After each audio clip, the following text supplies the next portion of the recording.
How to fix Vinted shipping label order failed. If Vinted shows shipping label order failed, please try again later, it's usually one of these problems. Vinted's shipping system is temporarily broken.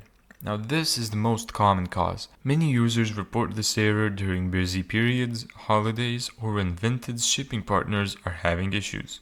In many cases, it resolves itself within 24 to 72 hours. Second, try these quick fixes. Close and reopen the Vinted app, log out and back in, update the app, try generating the label from the Vinted website instead of the app, try different internet connection, wait 30 to 60 minutes and try again. Third, check if Vinted is having an outage. Sometimes shipping labels fail because of platform-wide issues or courier integrations. If many users are reporting problems, you usually have to wait for Vinted to fix it. Fourth, change the shipping method.